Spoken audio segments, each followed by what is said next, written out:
Tsleil-Waututh peoples. I'm joined virtually today with my colleagues Randeen Neal, Minister of Water, Land and Resource Stewardship, and Ravi Parmar, Minister of Forests. We'll also have online Cliff Chapman from the BC Wildfire Service, who will provide an update on the wildfire conditions in British Columbia. I want to begin by acknowledging the people and communities throughout British Columbia who are being challenged by wildfires. I know that for many of you, this is an incredibly stressful and uncertain time, and my heart is with you. Some people have lost their homes, businesses, and places that hold a lifetime of memories. Others have been asked to leave their home and are waiting to see if it's safe to return. I want you to know that you are not alone. The province is working around the clock to support First Nations and local governments in keeping you and your family safe. The wildfire activity that we've seen over the last week continues to be dynamic. As of 9 a.m. this morning, there are 37 evacuation orders impacting approximately 8,000 people and 7,300 properties, and 37 evacuation alerts impacting approximately 7,100 people and 3,800 properties. The orders and alerts over the past few days have been changing hourly. This reinforces just how important it is for everyone throughout the province to be prepared, even if you're not under alert yet. Have a grab-and-go bag ready, packed, for each member of your household, including your pets. Stay informed through emergencyinfobc.ca and through your local government and First Nation. You should also create an emergency services profile through the BC Services Card app or at ess.gov.bc.ca. At the same time, emergency management professionals in my ministry are working to ensure that people who are evacuated get the supports they need. And they're planning ahead so that if the situation worsens and more large evacuations are needed, we are as prepared as we can be. That preparation includes working with providers of accommodation and group lodging in different parts of the province so that we have options that are ready to go if they're needed. And we're also receiving emergency management experts from Alberta to bolster our provincial emergency response team. Additional firefighters are arriving from Mexico and other jurisdictions, and Minister Parmar will have more to say about that. Emergency response is a team effort, and everyone has a role to play. One of British Columbia's greatest strengths is how people come together in times of need. It's understandable that people want to do everything that they can to protect their homes. But during an evacuation order, the single most important thing you can do is leave immediately. Local governments and First Nations work closely with their communities to support people in evacuating.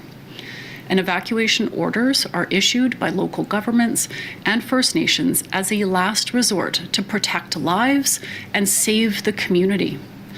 They are based on the best information, evidence, and decades of experience from emergency officials and wildfire experts.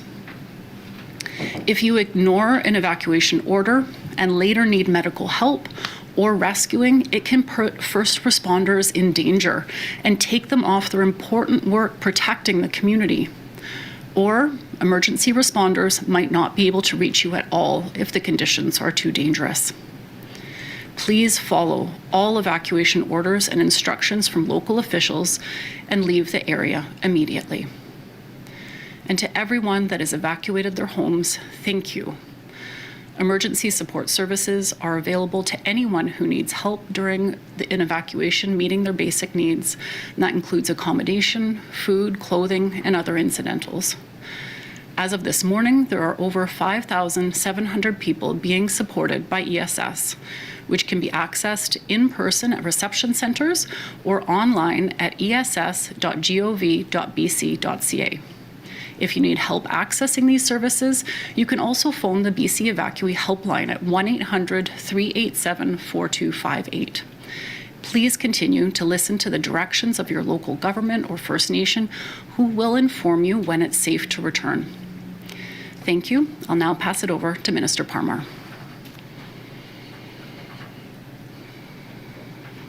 Thanks very much, Minister Green, and good morning, British Columbia. My name is Ravi Parmar. I have the honor to serve as BC's Minister of Forests and the Minister responsible for the BC Wildfire Service. I'm joining you from a different location this morning from the Provincial Wildfire Coordination Centre, just outside of the centre here in Kamloops, British Columbia, on Tecumseh's territory.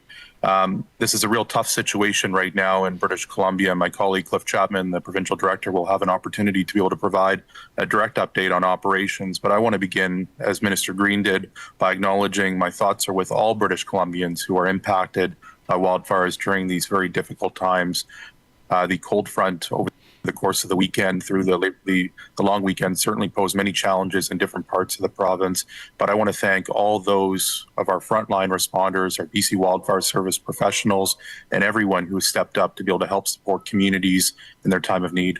I also want to take the opportunity to thank local leaders, mayors, councillors, regional district directors, chiefs of local First Nations for their incredible leadership in supporting their communities during these challenging times. Last night when I arrived here in the interior, I had a conversation with a guy named Nick who owns Stagecoach Cafe in Clinton, British Columbia.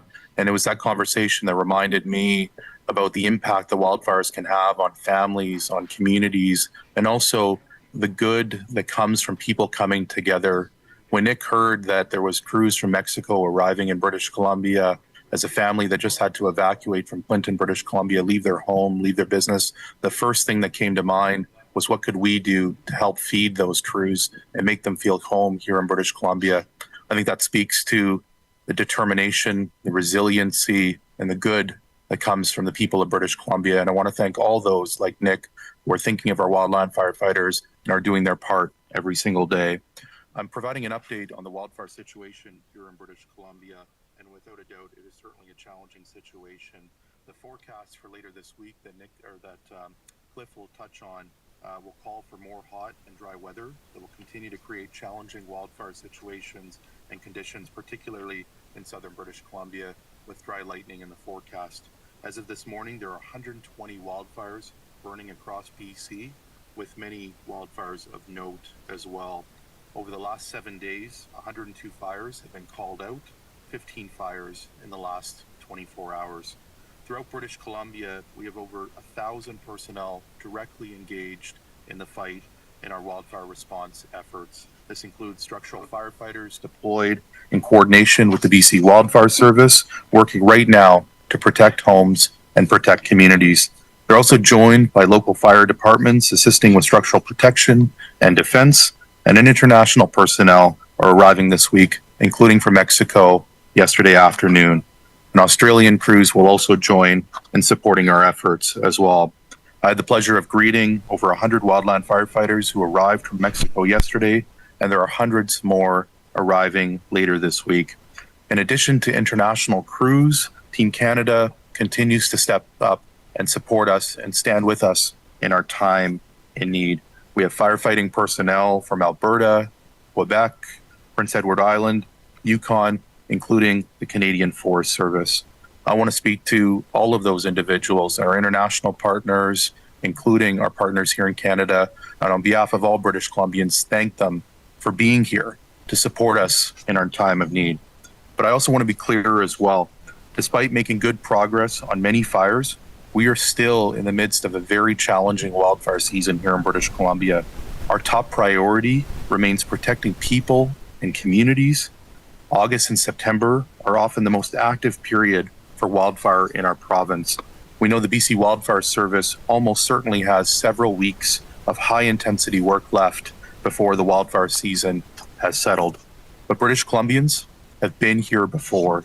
Fires are starting quickly and acting unpredictably, and everyone in British Columbia should be prepared and plan ahead. That's why I'm asking once again for every British Columbian to stay up to date by downloading the Wildfire app on their mobile device. Take precautions and prepare an emergency plan and report fires when they see them. You British Columbians are our eyes and ears on the ground. You can do this by going on the BC Wildfire app to report a fire or by calling star 5555 from a cell phone. Even if you think the fire has already been reported, new information and photos are extremely helpful to our BC Wildfire Service personnel. And please continue to stay informed on the fire bans in your region. Campfire bans in place for much of southern British Columbia are important in helping the conditions right now. If you are thinking about heading out and starting a campfire, give a second thought. Do your part. Always check with local authorities before starting a fire of any kind. You can find more information about prohibitions, evacuations, driving conditions, and the current wildfire situation on the BC Wildfire Service website or app. I'm now pleased to turn it over to my colleague Cliff Chapman from the BC Wildfire Service. Thank you very much, Minister Parmar, and thanks for having me today. My name is Cliff Chapman. I'm the Director of Provincial Operations for BC Wildfire Service. I want to provide a couple updates, primarily around a significant amount of questions that we've been receiving over the last number of days, in particular over the weekend.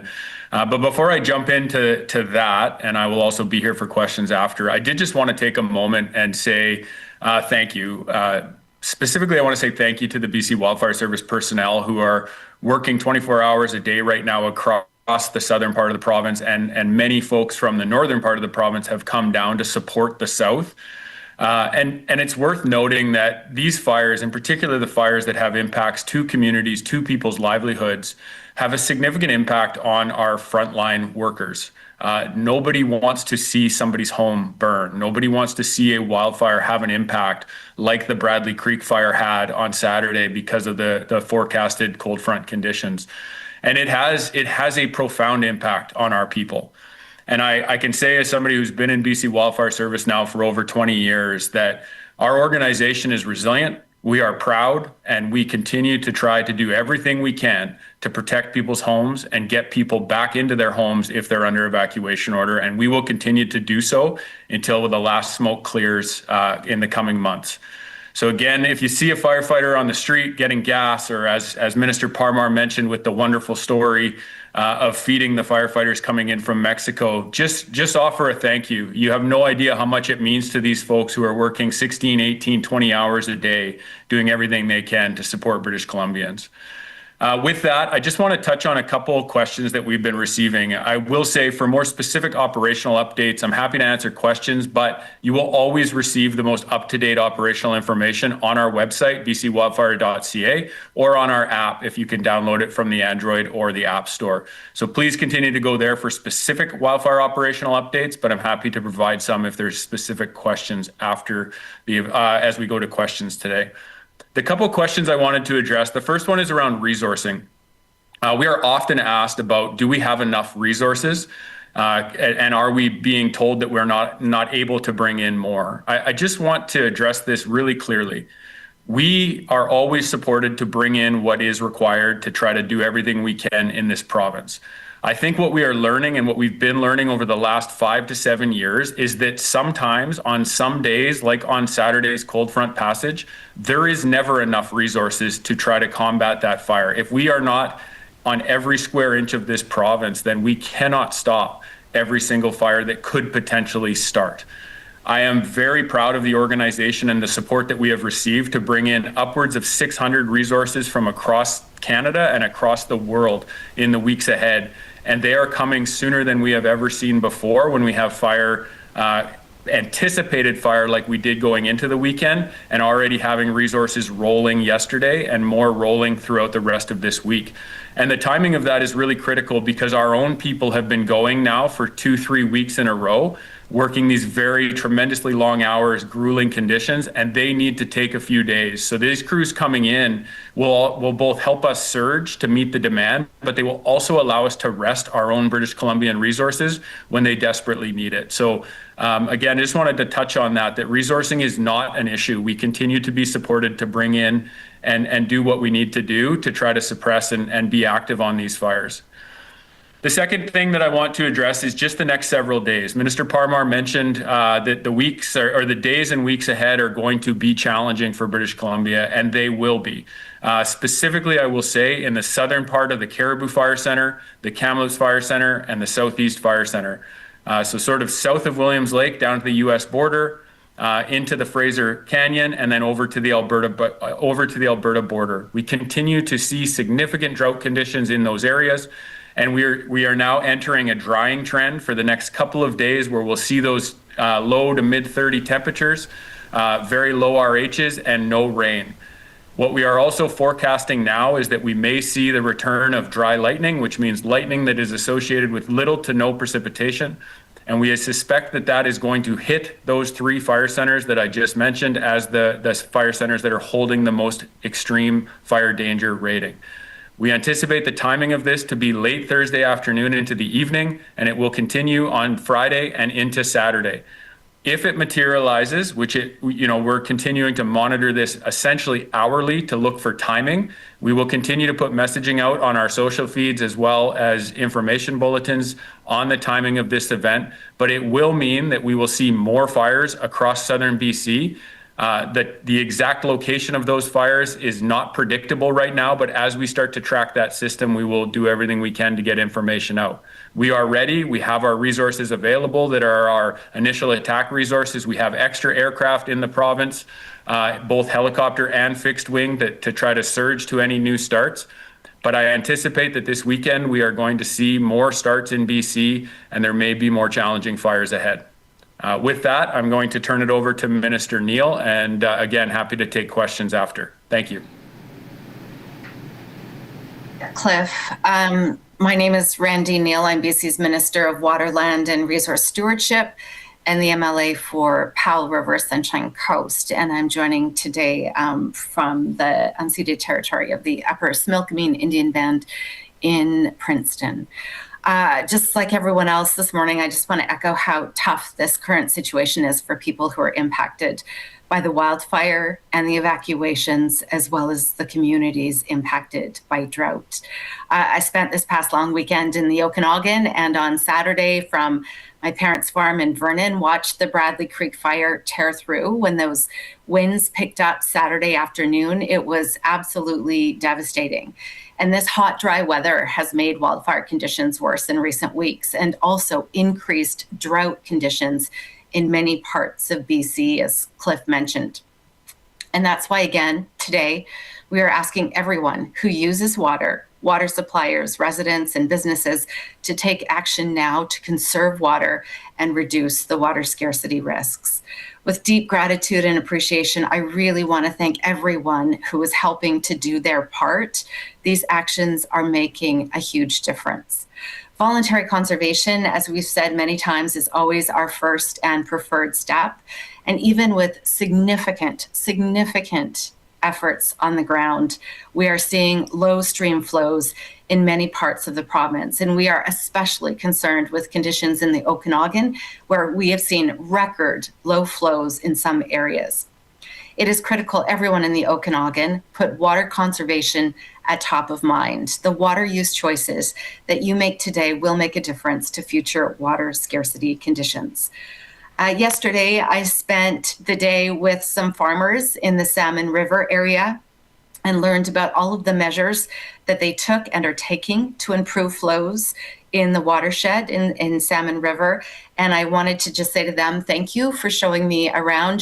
Thank you for showing me your farms yesterday and all your crops and the worries that you have moving forward. Despite those efforts of the farmers and producers, back on July 28th, I did issue a temporary protection order temporarily restricting water use for those users, including for forage crops like grass for hay, alfalfa, and forage corn. Just like every time we issue one of those orders, it is an absolute last resort. These orders are targeted and designed to restore and protect critical stream flows as quickly as possible, and they are only considered when voluntary conservation measures are not enough to prevent serious or irreversible harm to a fish population. I know how tough drought is for BC's farmers, and we appreciate everything you are doing to make that better. We know that these decisions bring serious impacts for farmers in the area, and we're here to help. Affected farmers who are enrolled in the Ministry of Agriculture and Foods Production Insurance or agri-stability programs are eligible to receive support to help with margin-related income declines or costs associated with drought. Access to water is absolutely crucial for food production, and we are working with farmers and ranchers on long-term proactive solutions to prevent water scarcity. We will continue to work together to respond to these drought conditions and to reduce water scarcity challenges. And once again, I want to thank all of the volunteers. My heart goes out to everyone who's been affected by drought and these wildfires. And now I'll turn it back to Minister Green. Thank you, Minister Neal. I know this is an incredibly challenging time for so many people in the province, and with the difficult weather forecast at the end of the week, I want to encourage everyone to pre-register for emergency support services at ess.gov.bc.ca. This helps you and your family in the event that you are evacuated. I also want to thank everybody who has stepped up to support people in BC over this long weekend and throughout this fire season. Whether you've opened your home to a family member that's been evacuated, housed a pet for a friend, delivered meals, or checked in on a loved one, you're making a real difference to your loved ones and to your community. And on behalf of everyone in BC, I want to thank you all. I want to also thank all of the emergency personnel, whether you're a firefighter, a first responder, ESS staff or volunteer, a search and rescue member, or a member in a responding local government or First Nation. The important work you do is so valuable to keeping people and communities safe, and I want to thank you for all of your time and hard work. We now have time for questions. We have technical experts on the line to answer questions, including Cliff Chapman, who is the Director of the Wildfire Operations with BC Wildfire Service, Kevin Dunbar, who is the Executive Director of Emergency Response and Recovery within the Ministry of EMCR, and Connie Chapman, Executive Director of the Water Management Branch with the Ministry of Water, Land and Resource Stewardship. Good morning. Thank you for joining us today. For the media on the line, please press *1 to enter the queue. You'll have one question and one follow-up. For the media in person, we'll start in the room. Please state your name and your outlet. You'll have one question and one follow-up. Go ahead. Thanks for taking my question. I'm a reporter from the Canadian Press. I have a question for Minister Palmer. I wonder why has the government has not issued a state of emergency as it did on similar devastating wildfire season. Thank you. I can take that question. The provincial state of emergency enables specific powers for the province to take.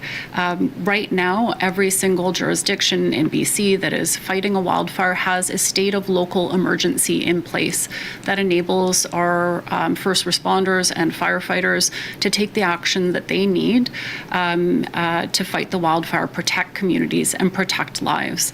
At the current moment, a provincial state of emergency does not enable the tools that are necessary, but if that changes, we won't hesitate to ask or put in place a provincial state of emergency. Those tools are not needed right now. Tools such as restricting travel and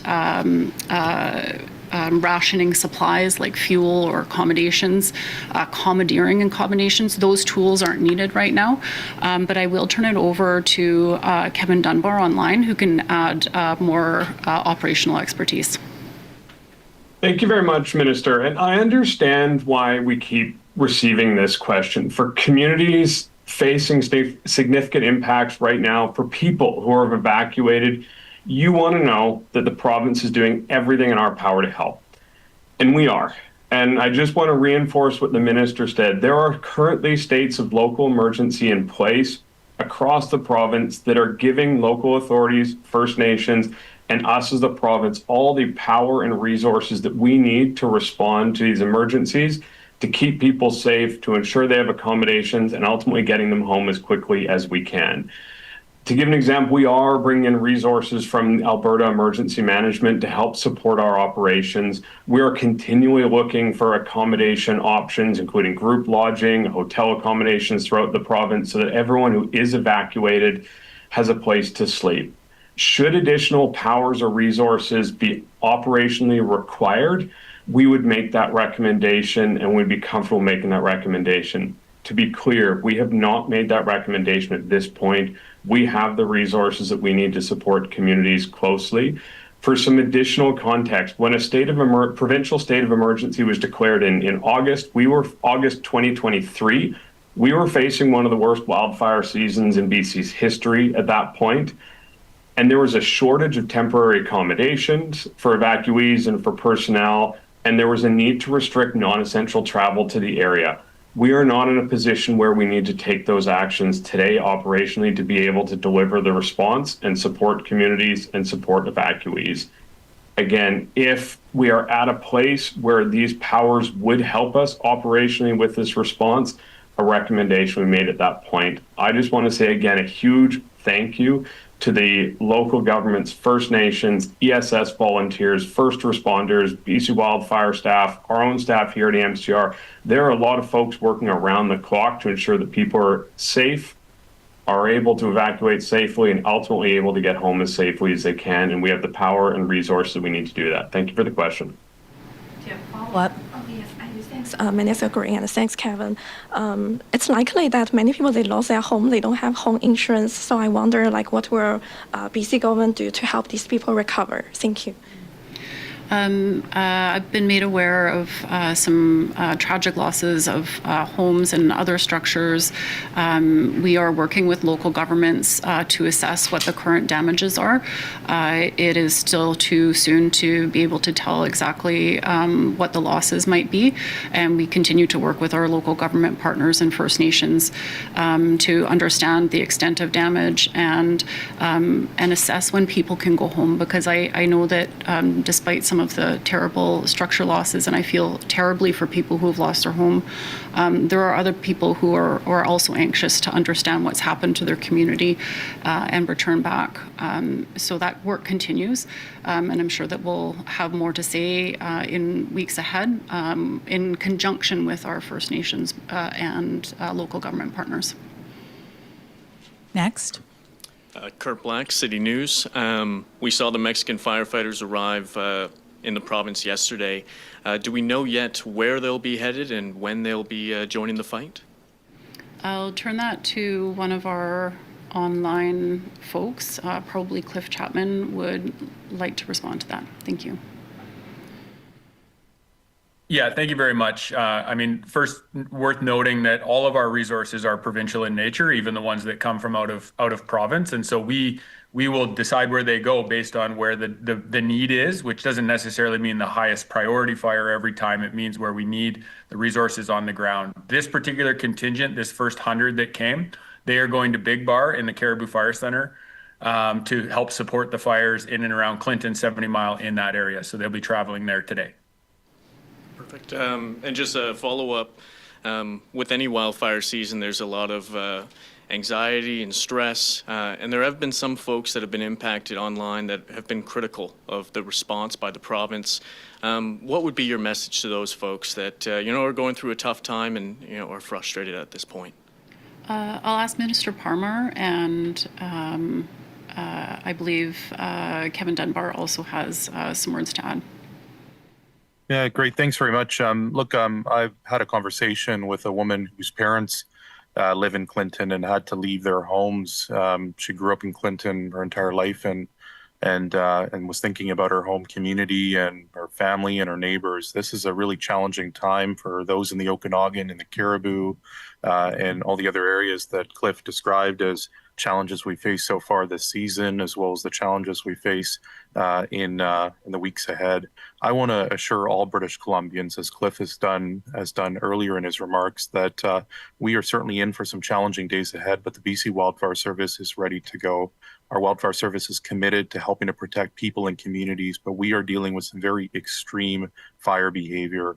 And as Cliff will speak to, I'm sure in future questions, the priority of people and communities is of our utmost priority, but also our wildland firefighters. And so I know that sometimes people may not see the visibility in fires and in the form of folks on the ground, boots on the ground, and aerial equipment. I think it's also important to acknowledge, as I got a briefing on the Brunswick complex yesterday, that it can be very challenging terrain, steep terrain, and also the smoke can make it very difficult for our aerial equipment to fly as well. The priority of our wildland firefighters, our aerial pilots, everyone in British Columbia is our utmost priority.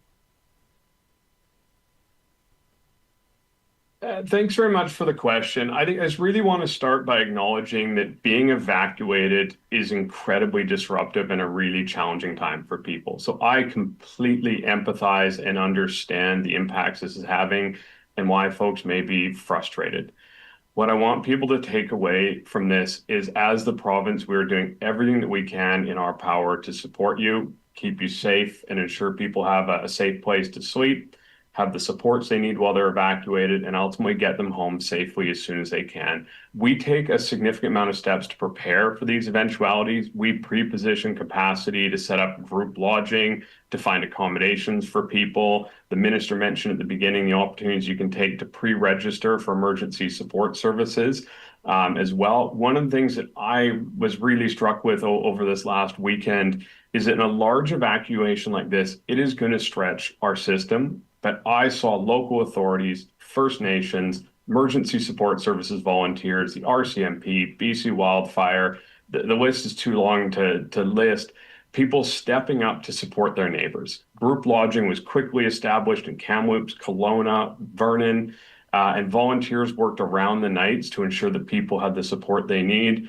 We had contracts in place with Samaritan's Purse and the Canadian Red Cross, who also supported our response. And I'm sure I've missed somebody in this because the list was incredibly long of the folks that step up in BC to support their neighbors.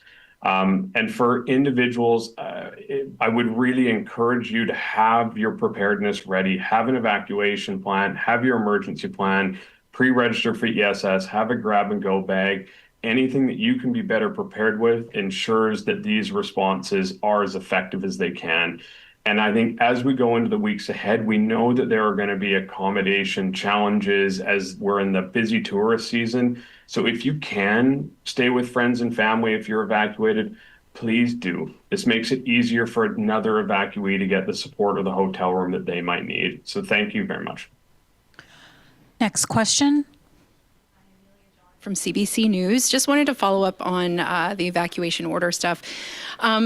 We know sometimes that people ignore evacuation orders. Are you noticing an increase at all this year with people choosing to stay behind to protect their properties?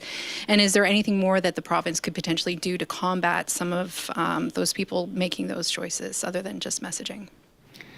I know that receiving an evacuation order is an incredibly stressful experience for people. Having to leave your home and everything behind is incredibly difficult, and the uncertainty is really hard on people. But following an evacuation order is so important. It keeps you and your family safe. It enables first responders to do their job and keep the community safe.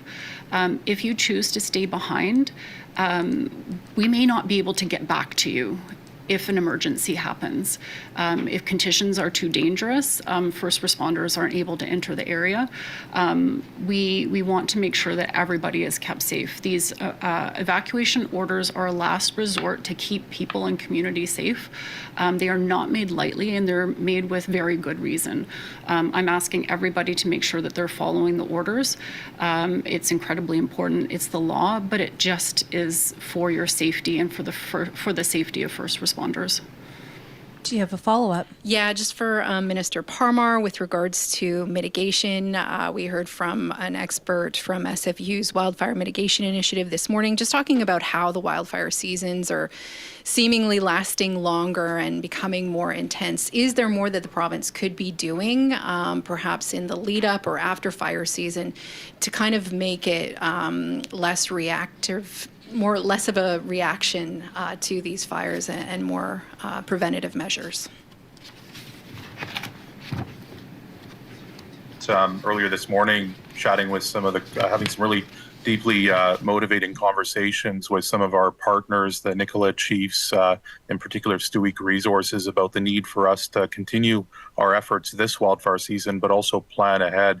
I'm a big believer that the best wildfire is the one that doesn't start, and that ensures that we need to step up our efforts in wildfire mitigation. Over the course of the last number of years, we've invested hundreds of millions of dollars in fire smarting, groundland wildfire risk reduction projects, and it's very clear that we're going to have to take this to the next level. I'm certainly going to be having conversations in my time here in the interior about the steps that the forest sector can play in going into our wildland-urban interface areas and doing more wildfire risk mitigation work, commercial thinning, selective logging, partial harvesting, trying to remove that fuel risk that we are certainly seeing with some of these fires.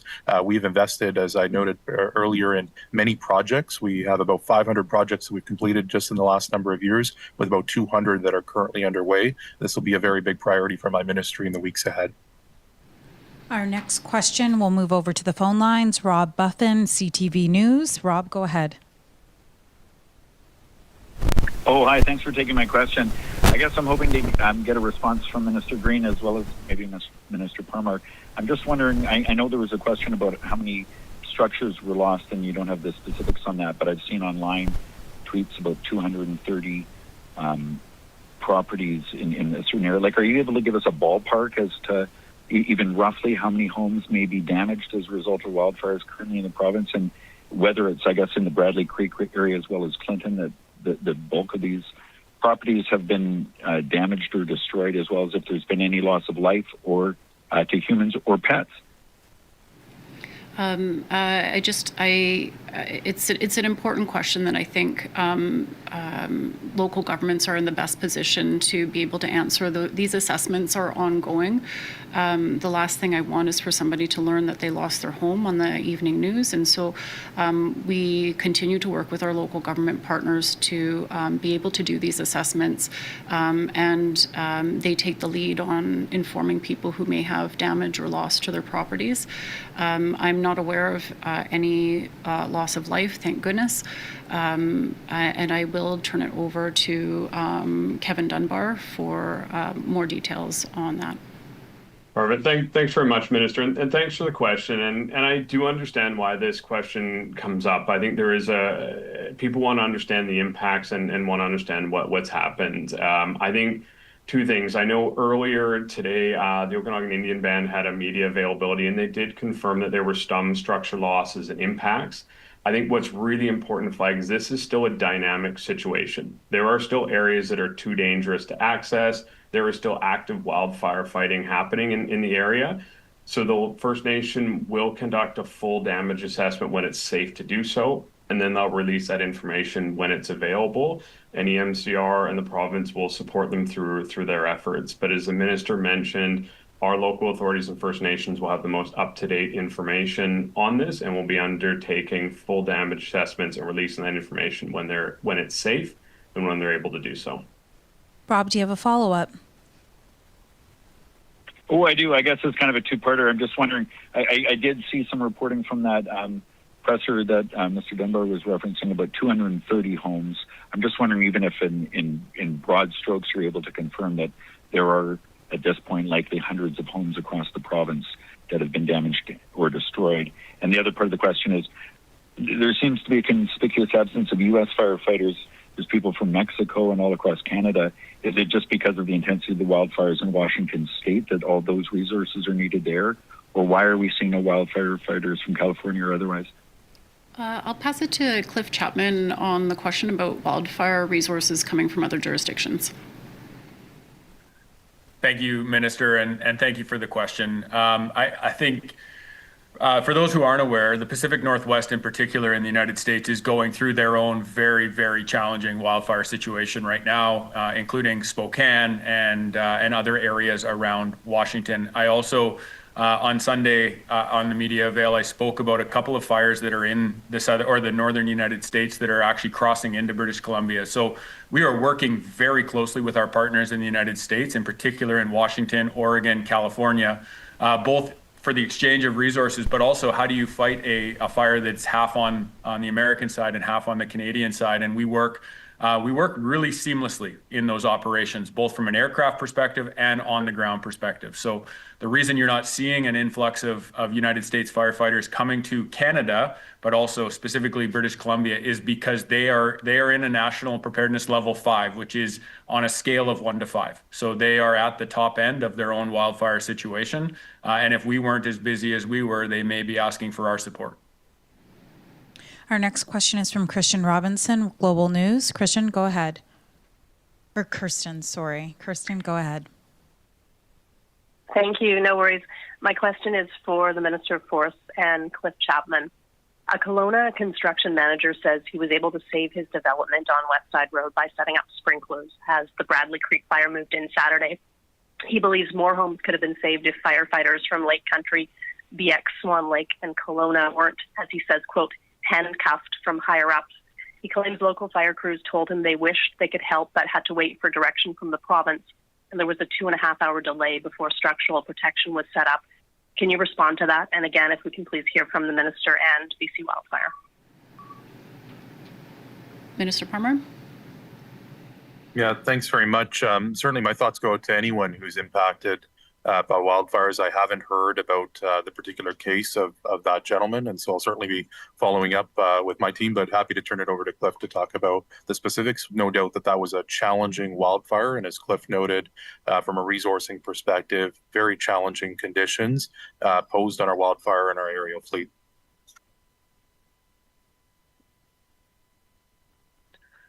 Yeah, thank you very much. You know, I think one of the reasons I tried to pre-address a couple of the questions we've been receiving is because we do often get this type of a question. And I just want to dispel this idea that we're waiting for someone in Victoria or Kamloops to give the green light. We give our people on the ground, the ability to make decisions on the ground. And their first and foremost thought is, how do I protect the humans? How do I protect the first responders, and how do I protect the people who are being evacuated? And then we go on to structure protection and structure defense of hundreds of structures that have been saved across southern BC this fire season because of our commitment to structure protection and structure defense, our commitment to our partnerships with local governments, First Nation governments, and their associated fire departments. And yes, it was very, very challenging on the Okanagan Lake. On the west side of Okanagan Lake. That fire had sustained winds of 85 kilometers an hour. So the question of responder safety was significant, but we still were actioning that fire. We had aircraft in the sky. We had people on the ground. I am pleased to hear perhaps about this individual who put sprinklers up. That is also how we do structure protection and structure defense.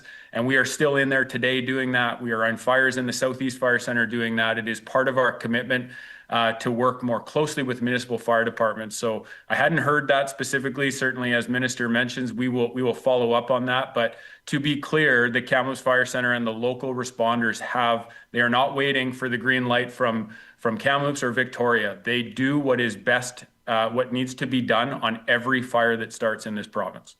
Do you have a follow-up? Yes. Under what circumstances would smaller fire departments need the green light from BC Wildfire in order to engage in structure protection that could save homes? Turn that over to Cliff Chapman.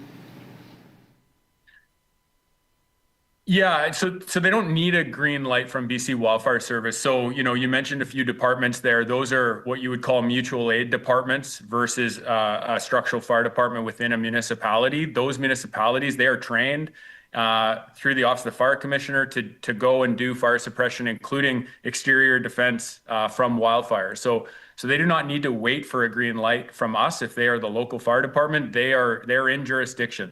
Then once we arrive, we work together, and we work together to decide how best to utilize all the resources, including all the surrounding departments that were mentioned in your first question. So there is no waiting. It's really, again, just like our organization, from a structural fire department perspective, they also need to make sure they are protecting their own responders' lives and then start to go to work, and they do so. So, again, don't know the specifics of your question, but I can assure you that there is no waiting. It really just comes down to, the conditions are so explosive right now. I spoke on Sunday. The conditions are such, we've never seen fuel dryness the way we are seeing it right now.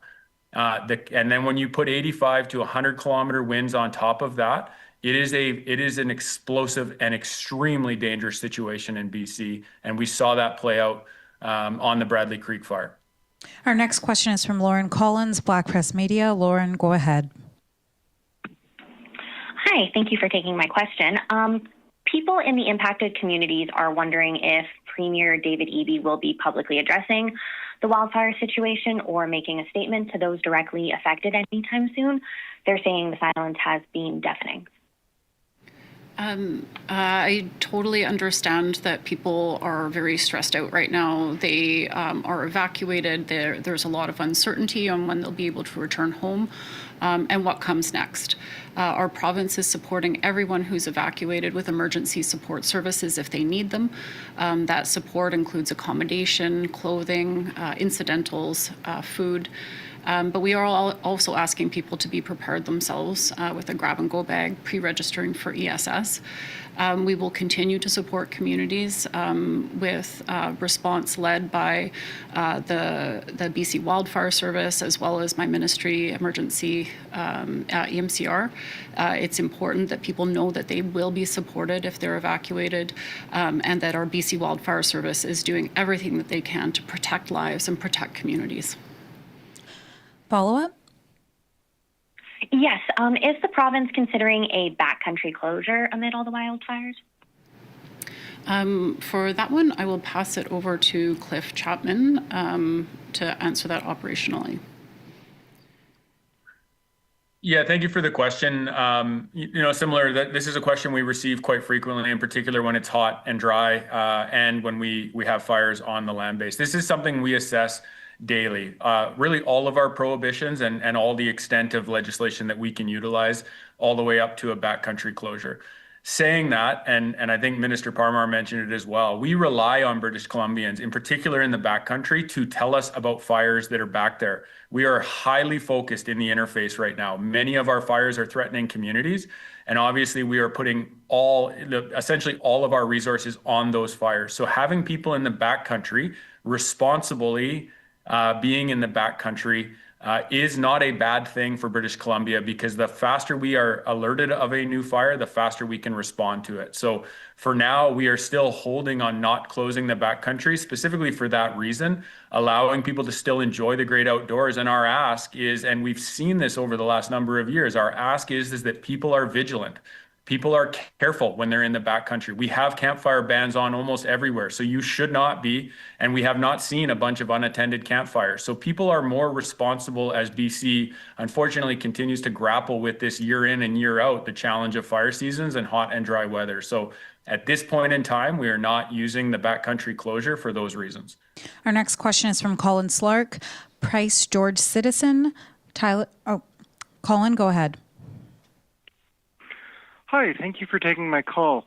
There are just about, I think, 20 wildfire evacuees in Prince George currently, but with a lot of the north-south highway routes currently closed for wildfires, due to wildfires rather, I was wondering where any further evacuees may be directed should populated areas get threatened in the southern and central interior. We work very closely making plans with both local governments, First Nations, and working with our colleagues at the Ministry of Transportation to make sure that we understand which routes people can take in the event that they are evacuated. People can also check up-to-date information about route closures or detours at drivebc.ca. And in the event that you are evacuated, your evacuation order will include instructions such as where to go, which routes to take, where the reception center will be. For additional comment, I'll turn it over to Kevin.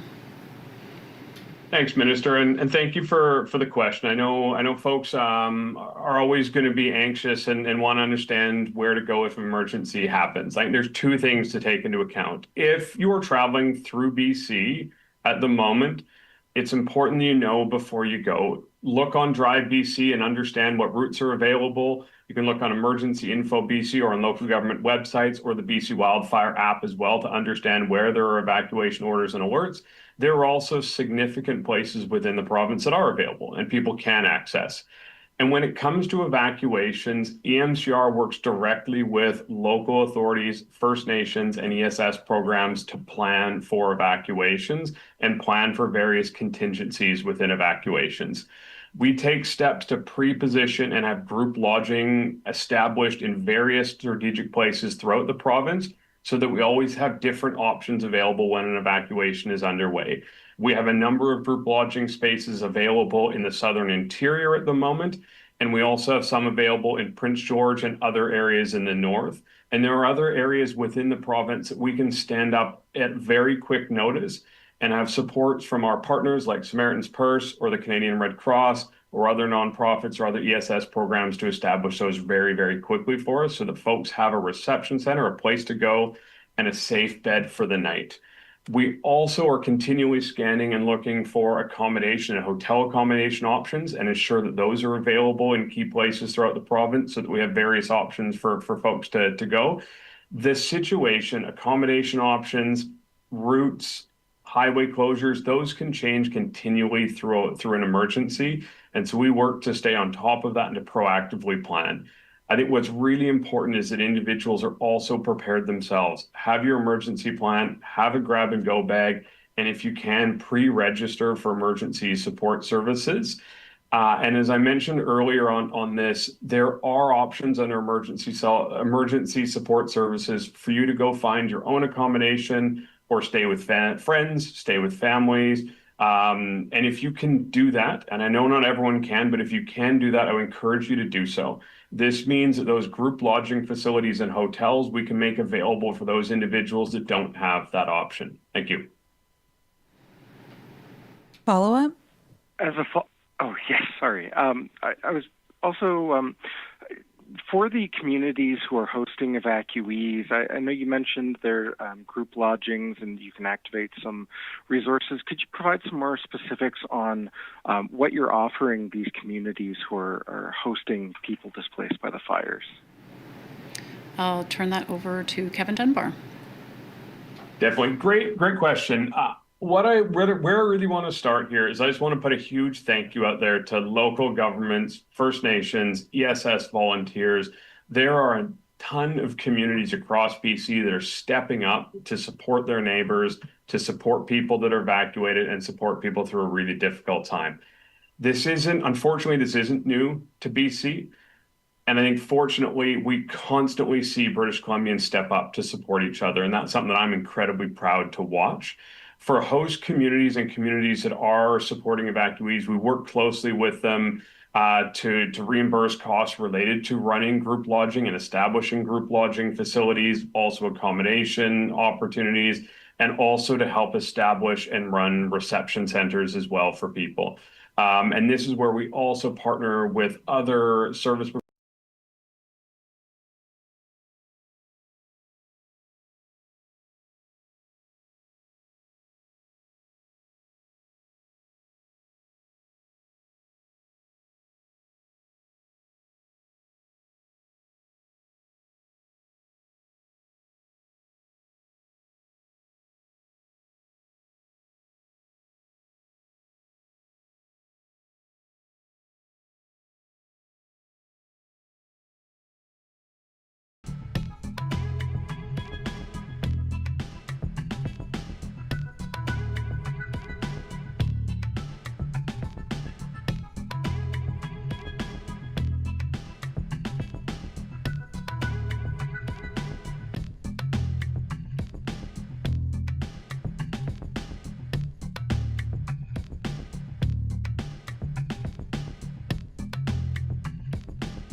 recognizing that when we need to put a control line in, that we will have to build it through an old burn scar instead of using the old burn scar as a potential control line. So we've adjusted our tactics on the fly as we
Yeah, thanks very much, Minister Green. I just wanted to add that I am in touch with the Premier regularly. As you can imagine, the Premier is concerned about the wildfire situation here in British Columbia and is asking many of the questions that many British Columbians are asking as well. We're regularly keeping him briefed, and I know that he's engaging with local leaders when required. It's one of the reasons why I'm up here in Kamloops today. I wanted to take the opportunity to provide my thank you to Cliff directly, who I saw a little bit earlier today, and we'll see in a moment, and his team and the entire teams. Our wildland firefighters are doing incredible work every single day, working 20 plus hours a day to be able to help protect British Columbians. We know we have challenging days ahead. I'm going to have an opportunity to meet with the Mayor of Clinton tomorrow and engage with the Mayor of Lytton this afternoon. I want to thank all of our local government leaders, all of our community leaders, all those who are doing their part to be able to help support British Columbians in their time of need. And I know that the Premier is engaged in those conversations, and I'm certainly in touch with him on a daily basis. That concludes today's event. Thank you very much, everyone.